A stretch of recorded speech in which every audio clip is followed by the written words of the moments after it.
नमस्ते भैया बहन। पिछले दिन हम लोग magnetic effect of electric current chapter समाप्त कर लिए। आज नया चैप्टर प्रारंभ करेंगे, source of energy. Source of energy में उसके क्वालिटी के बारे में जानेंगे और renewable non renewable source of energy ये सब आगे जानेंगे। तो चलिए प्रारंभ करते हैं।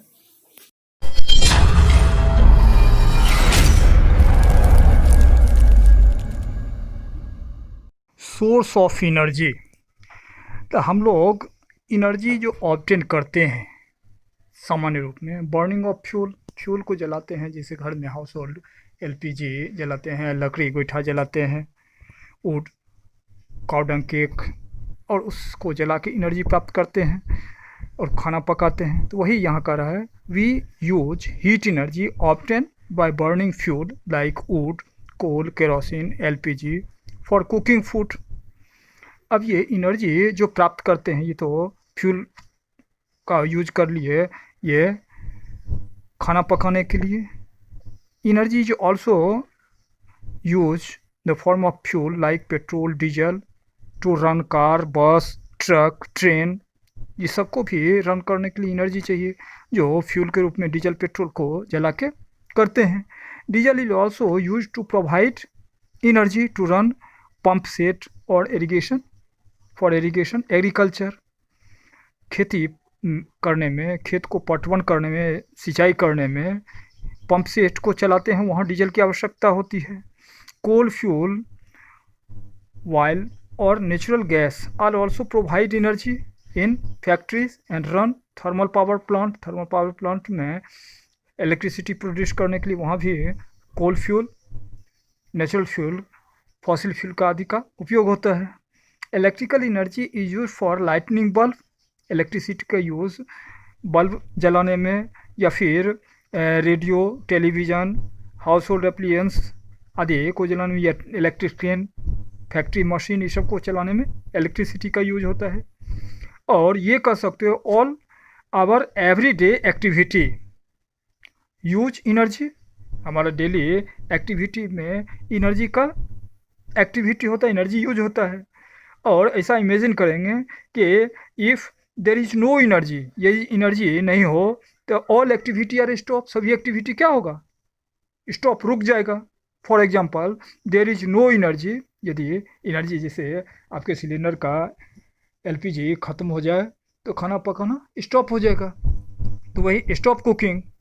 If there is no energy, energy नहीं है, यानी डीजल पेट्रोल आपके बाइक में नहीं है, बाइक काम करना बंद कर देगा, बस स्टॉप, रुक जाएगा। उसी ढंग से after there if there is no energy we can not able to run any machine, कोई भी मशीन को रन नहीं कर सकते हैं। On the whole energy is essential for our survival in this world.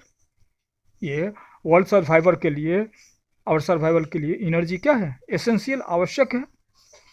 अब source of energy, a source of energy is one which can provide adequate amount of energy in a convenient form over a longer period of time।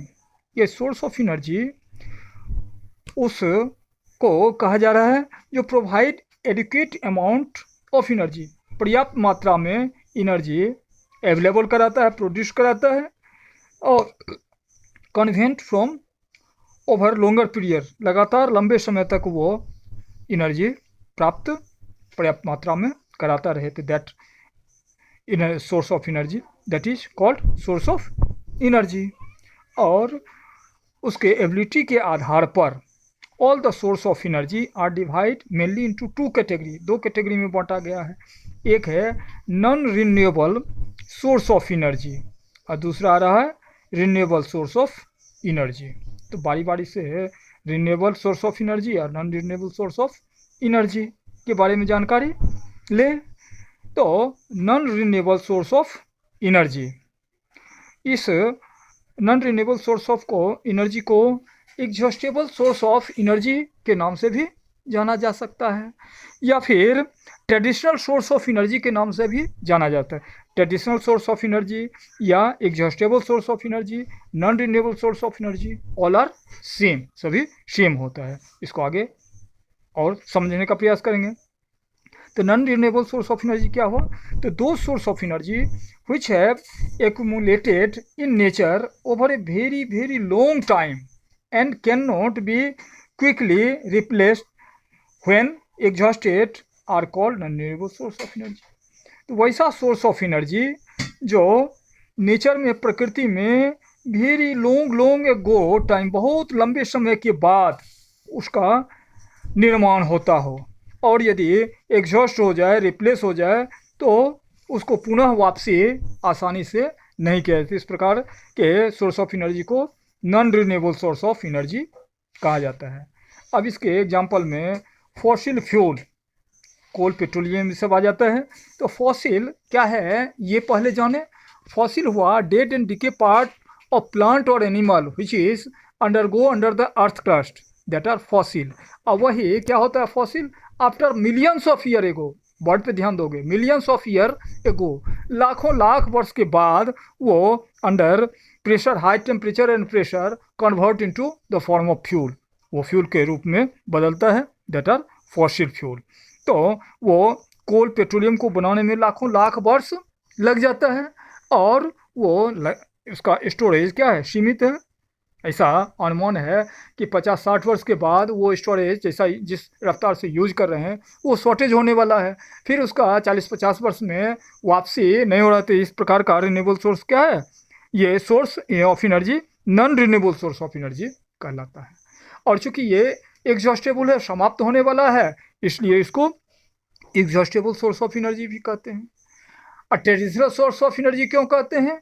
ये traditional, परंपरागत, ये आप पूर्वजों ने ये कोल, petroleum का, ये लकड़ी आदि का उपयोग किया है, और उसका उपयोग हम आप भी कर रहे हैं, इसलिए ये ट्रेडिशनल सोर्स ऑफ एनर्जी के रूप में भी आ रहा है। और इसमें फॉसिल फ्यूल में पेट्रोलियम, नेचुरल गैस आदि आता है non renewable source of energy के रूप में, और इसको non renewable source of energy पृथ्वी के अंदर डिग करके खोद के निकाला जाता है। फिर आगे देखते हैं। अब यहाँ देखो कोल का फिगर दे रखा। Coal is non renewable source of energy, चूँकि कोल अंदर अर्थ क्रस्ट से खोद के निकालते हैं खदान से, और ये समाप्त होने वाला है, इसलिए इसको एग्जॉस्टेबल सोर्स ऑफ एनर्जी भी कहा जा रहा है। इसको non renewable source of energy भी कहते हैं, या ट्रेडिशनल सोर्स ऑफ एनर्जी भी कहा जाता है। दूसरा कैटेगरी जो आ रहा है renewable source of energy. Renewable source of energy जिसको रिन्यू कर सकते हैं, बार बार उसका यूज कर सकते हैं। तो दो source of energy which are being produced continuously in nature and inexhaustible are called renewable source of energy। इससे पहले एग्जॉस्टेबल टर्म आया था, यहाँ आ रहा है इनएग्जॉस्टेबल, यानी ये समाप्त, ये सोर्स ऑफ एनर्जी क्या है? समाप्त होने वाला नहीं है, इसको बार बार हम प्राप्त कर लेते हैं। तो renewable source of energy is also called inexhaustible source of energy, और इसको अल्टरनेटिव सोर्स ऑफ एनर्जी के भी नाम से जाना जाता है। क्योंकि ट्रेडिशनल सोर्स ऑफ एनर्जी यदि समाप्त हो जाता है कोल, पेट्रोलियम, तो अल्टरनेटिव सोर्स ऑफ एनर्जी के रूप में ये रिन्यूएबल सोर्स ऑफ एनर्जी को यूज करते हैं, और डिटेल जानते हैं। तो ये रिन्यूएबल सोर्स ऑफ एनर्जी में वुड को लिया जा सकता है, या फिर विंड एनर्जी आता है, हाइड्रो एनर्जी आता है, सोलर एनर्जी आता है। बारी बारी से देखते हैं। अब ये would energy, would is a renewable source of energy. क्यों? तो पेड़ पौधे को काटते हैं, लकड़ी प्राप्त करते हैं, उससे फ्यूल जला के एनर्जी प्राप्त करते हैं। अब पेड़ पौधे फॉरेस्ट को काट के फिर न्यू प्लांट को सैपलिंग करते हैं, तो 10 से 15 साल के बाद वो मेच्योर हो जाता है, फिर लकड़ी प्राप्त कर लेते हैं, तो ये रिप्लेस पुनः हो जाता है। इसलिए wood is renewable source of energy. And renewable source of energy are hydro energy. Hydro energy means energy obtain from following water, बहते हुए पानी से हाइड्रो पावर प्लांट लगा के प्राप्त करते हैं, जो कि डिटेल आगे जानेंगे। विंड एनर्जी, हवा के द्वारा विंड मिल आदि जो चलाया जाता है, विंड एनर्जी। सोलर एनर्जी, सूर्य की रोशनी से जो एनर्जी प्राप्त करते हैं वो सोलर प्लेट के द्वारा solar energy. Energy from sea, that is tidal energy, sea water से भी एनर्जी प्राप्त हम करते हैं, सबके बारे में डिटेल आगे जानेंगे। ओशन थर्मल एनर्जी और geothermal energy, biomass energy, that are your hydrogen, all are example of renewable source of energy. The renewable source of energy are also called non conventional source of energy. ये non conventional है, इसका परंपरागत उपयोग नहीं हुआ, invention के आधार पे scientist खोजा और ये सब एनर्जी का सोर्स ऑफ एनर्जी का यूज करते हैं। This source of energy can be used again and again, इस सोर्स ऑफ एनर्जी का यूज बार बार करते हैं। This will never get exhausted, ये समाप्त होने वाला नहीं है। Since renewable source of energy will never get exhausted, so they are called inexhaustible source of, इसलिए इसको इनएग्जॉस्टेबल सोर्स ऑफ एनर्जी भी कहा जा रहा है। और ये renewable source of energy is also known as alternative source of energy. Alternate विकल्प, यानी ये फॉसिल फ्यूल यदि समाप्त हो रहा है तो अल्टरनेट के रूप में solar energy, tidal energy, wind energy सबका यूज कर रहे हैं, तो that are alternative source of energy. अब ये एनर्जी को good source of energy, what is good source of energy? ये गुड सोर्स ऑफ एनर्जी किसको कहेंगे, क्या क्या वो उसमें क्वालिटी हो जो गुड सोर्स ऑफ एनर्जी के रूप में जाना जाएगा? तो those substance which would do a large amount of work per unit mass और per unit volume, यदि large amount of energy प्राप्त हो रहा है, that are good source of energy। और वो क्या हो, which is cheap and easily available, वो substance आसानी से अवेलेबल हो और चीफली हो। Easy to store and transport, आसानी से उसको स्टोर कर सकते हैं और ट्रांसपोर्टिंग एक से दूसरी जगह आसानी से ले जा सकते हैं। Which is safely to handle and use, आसानी से उसको हैंडल कर सकते हैं और यूज कर सकते हैं। And which does not cause environmental pollution, और उसका यूज, उस सोर्स ऑफ एनर्जी का यूज करेंगे तो इन्वायरमेंटल पोल्यूशन नहीं काउज हो। तो this type of property containing energy is consider as good source of energy. फिर नेक्स्ट हम लोग देखते हैं, अब हम लोग फ्यूल के बारे में जानें कि फ्यूल क्या होता है, व्हाट इज फ्यूल। तो those material which after burning produce heat energy are known as fuel. तो those material which are burn to produce heat energy are known as fuel, उसको फ्यूल कहते हैं, जो जलने के बाद हीट एनर्जी देता हो। इसके एग्जांपल में वुड आ जाएगा, लकड़ी, coal, cooking gas, LPG, kerosene, diesel, petrol, ये सब एग्जांपल में आ रहा है। After burning certainly they produce heat देता है। In our day to day life most important source of energy are fuel. यह डे टू डे लाइफ में सोर्स ऑफ एनर्जी क्या है, फ्यूल आ रहा है। And concentrated store house of energy, और उसको स्टोर हाउस होल्ड यूज में करते हैं। Energy is release in the form of heat when the fuel आज बर्नड, फ्यूल को बर्न करते हैं तो एनर्जी के रूप में, हीट के रूप में एनर्जी प्रोड्यूस होता है। And fuel are available to us, we should have some means description fuel in the best for our purpose, और इस फ्यूल का उपयोग अपने बेस्ट पर्पस में इन डेली लाइफ में उसका यूज़ करते हैं। All the fuel produce heat energy on burning, सभी फ्यूल आफ्टर बर्निंग क्या करता है, हीट एनर्जी प्रोड्यूस करता है। अब इसी में ये दो टर्म जानने का प्रयास करें कि कैलोरीफिक वैल्यू, फ्यूल का है कैलोरीफिक वैल्यू क्या होता है और इग्निशन टेम्परेचर क्या होता है, ये जाने फिर आगे देखते हैं।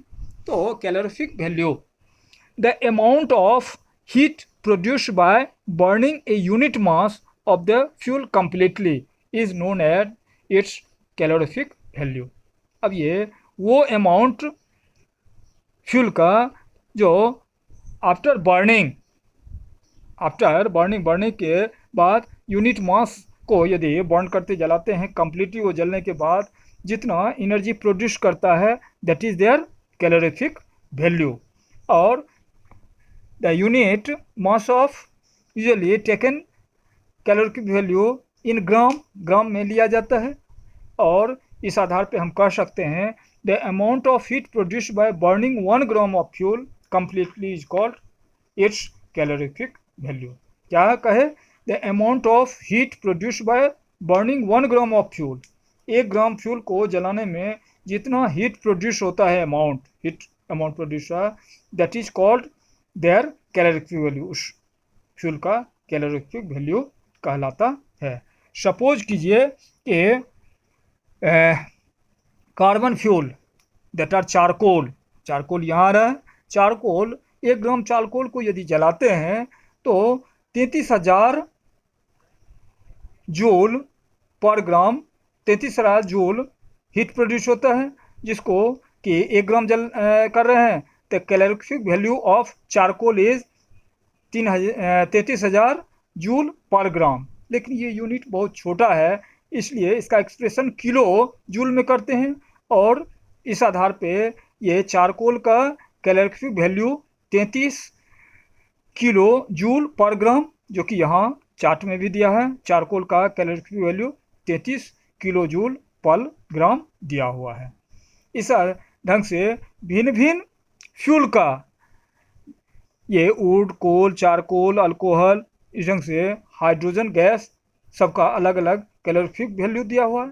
और हाइड्रोजन का सबसे ज़्यादा, 1 ग्राम हाइड्रोजन को यदि बर्न करते हैं 150 किलो जूल पर ग्राम एनर्जी प्रोड्यूस होता है, heat energy, that are their calorific value. फिर आगे और जानते हैं, अब जानकारी लेते हैं ये इग्निशन टेम्परेचर के बारे में। तो इग्निशन टेम्परेचर वह मिनिमम टेम्परेचर होता है जिस पे कोई फ्यूल बर्न करने पे उस टेम्परेचर पे बर्न करना शुरू करता है, जलना शुरू करता है। और इंडिविजुअल सभी फ्यूल का अलग अलग इग्निशन टेम्परेचर होता है। अब जैसा आप व्यवहारिक रूप में देखते होंगे, पेट्रोल आदि का ये इग्निशन टेम्परेचर वेरी लो है, हल्का सा चिंगारी पकड़ता है तो आग उसमें पकड़ लेती है। एलपीजी गैस है, लाइटर हल्का चिंगारी पकड़ता है, आग पकड़ लेती है। लेकिन उसी क्रम में लकड़ी या गोईठा आदि को लाइटर से जलाने का प्रयास करोगे तो वो नहीं जलता, उसका इग्निशन टेम्परेचर क्या है, ज़्यादा होता है। तो इंडिविजुअल फ्यूल का इग्निशन टेम्परेचर अलग अलग होता है। तो डिफाइन ये जानो, the minimum temperature to which a fuel must be heated so that it may catch fire and start burning, वह मिनिमम टेम्परेचर जिस पे कोई फ्यूल को हीट करने पर वो आग पकड़ लेता है और बर्न जलना शुरू करता है, is known as its ignition temperature, वो उस फ्यूल का इग्निशन टेम्परेचर कहलाता है। और इस ढंग से ये एलपीजी, सीएनजी या पेट्रोल, डीजल, इस सब का इग्निशन टेम्परेचर लो होता है और कम ही टेम्परेचर पर वो आसानी से आग पकड़ लेता है। और दूसरा लकड़ी आदि का इग्निशन टेम्परेचर हाई होता है, वो आसानी से नहीं पकड़ता है। फिर आगे हम लोग जानकारी लेते हैं, choice of a good fuel, कौन सा फ्यूल को गुड फ्यूल के श्रेणी में रखेंगे, क्या फ्यूल में गुण हो जिसके आधार पे हम उसको गुड फ्यूल के श्रेणी में रखेंगे। तो the good fuel which it should have a high calorific value, यानी वैसा फ्यूल जिसका कैलोरीफिक वैल्यू हाई हो। कैलोरीफिक वैल्यू अभी जाने, यूनिट मास को यदि बर्न करते हैं तो एक्सेस यदि हीट एनर्जी दे रहा है, that have high calorific value. और हाइड्रोजन का 150 किलो जूल पर ग्राम आ रहा था, तो कैलोरीफिक वैल्यू जिसका हाई होगा that are considered as good fuel. और दूसरा क्या है, if should burn without giving out any smoke और हार्मफुल गैस, यदि फ्यूल को जलाएं तो वहाँ स्मोक कम से कम निकले या ना निकले और हार्मफुल गैस ना दे, हार्मफुल स्मोक ना दे, that are considered as good fuel. फिर the ignition temperature, it should have proper ignition temperature, उस फ्यूल का एक प्रॉपर इग्निशन टेम्परेचर हो। It should be cheaper and easily available, वो फ्यूल जिसका यूज हम करते हैं वो आसानी से अवेलेबल हो और चीफर, सस्ती भी हो। अब जैसे एलपीजी, वो जलने में हार्मफुल गैस कम प्रोड्यूस करता है, स्मोक नहीं देता है, लेकिन आसानी से वो अवेलेबल यदि नहीं हो तो that are not considered as good fuel. तो वो इजीली अवेलेबल हो और चीफर हो। फिर it should be easy to handle, safely to transport and convenient to store.